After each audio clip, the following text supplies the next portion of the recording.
Welcome back to Pop Collectibles, the show exploring collectors of pop culture with no boring vases or chandeliers in sight.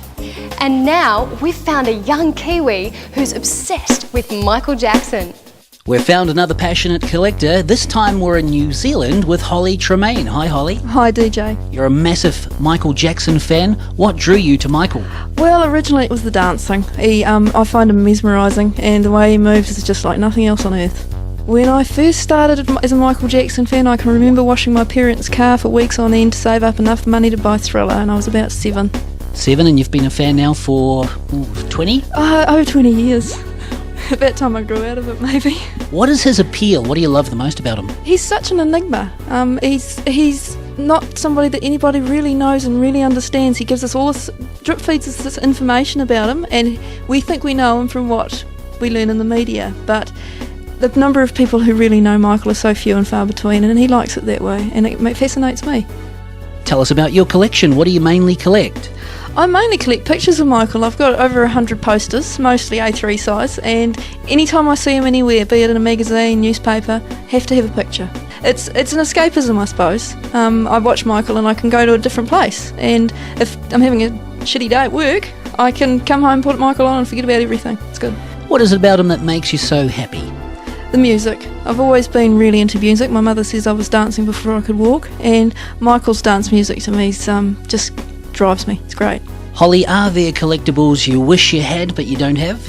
Oh yes, there's lots of things out there that I wish I'd bought at the time, but I've always been a bit tight with my money. I've never been a collector that is happy to spend any quantity of money, so I've missed out on a lot of things along the way, but what I've got I love and I'm happy with. Do you sort of scour the internet looking? I do. I scour the internet for Michael information all the time, and I found myself on eBay a couple of months ago, and there was a pair of drumsticks that had been used in one of Michael's concerts which Michael had signed, and they were bidding at one stage for 55,000 American dollars, which just blew my mind. It's not a game I really want to play. The accusations that came out, maybe 5 or 10 years ago, how does that affect you as a fan? Oh, I find myself defending Michael uphill and down dale in all facets of life, be it at work, be it at parties, be it with strangers. I've done my research. I do the reading both pro Michael and against Michael, and I truly believe that he wasn't guilty of any harm doing to the children. And I also believe that the justice system prevailed. If he had been guilty, he would have been found so.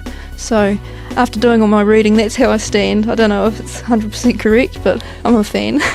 Do you suffer a hard time from other people who know you collect Michael? Oh yeah, I get hassled all the time, but I love it. I feed off it, and it sparks up good banter, conversations, always something to talk about, always an argument to be had. It's quite good. And if the house is burning down, what would you snatch and grab straight away? You know it would be my scrapbooks. The books, as I say, I collect pictures, print pictures of Michael off the internet all the time. I originally got on the internet with the sole purpose, the goal of trying to print every photo of Michael that had ever been taken. I now realise that is not possible, but I still dabble and print things off and collect pictures. It seems insane, it's totally irrational, I don't understand it myself, but my scrapbooks would have to be saved. Do you think when you get married and find that right one, he'll be a Michael Jackson fan? Well, if he's not, I'll have to get my tattoo removed. Uh-oh. And will you moonwalk down the aisle? No, I won't moonwalk down the aisle. I'm a little more conservative than that. How do you react to anyone that laughs at you collecting Michael Jackson? I say to them, you haven't seen me dance.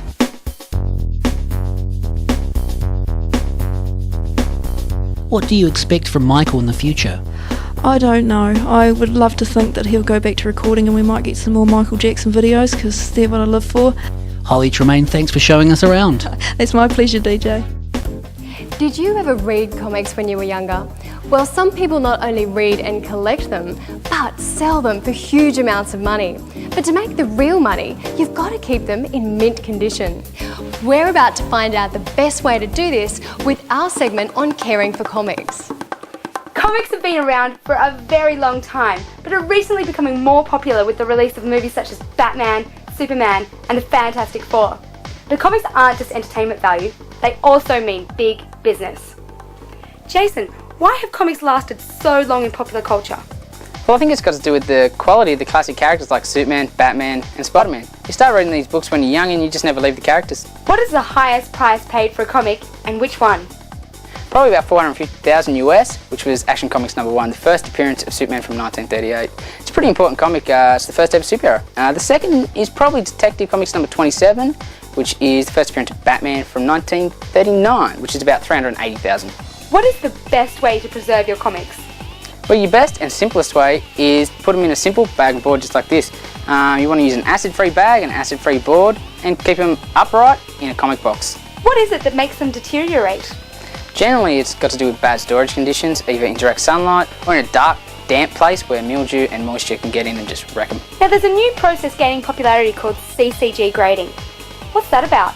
Well, basically you send away your comic, they get their professional graders to grade it for you, and they send it back to you enclosed in a hard, protective, airtight slab, so nothing can damage your comic.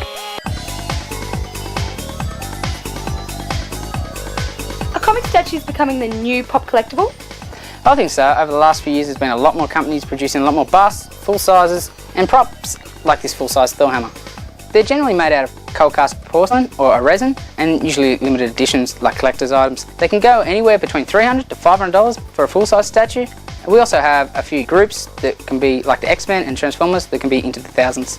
For those who don't live in Sydney and want the latest comic collectibles, what can they do? Catch up with us on the web at www.thecomicshop.net. Thanks very much, Jason. Stick around because shortly we enter the miniature world of trains and catch up with a Sydney sider who's making film props.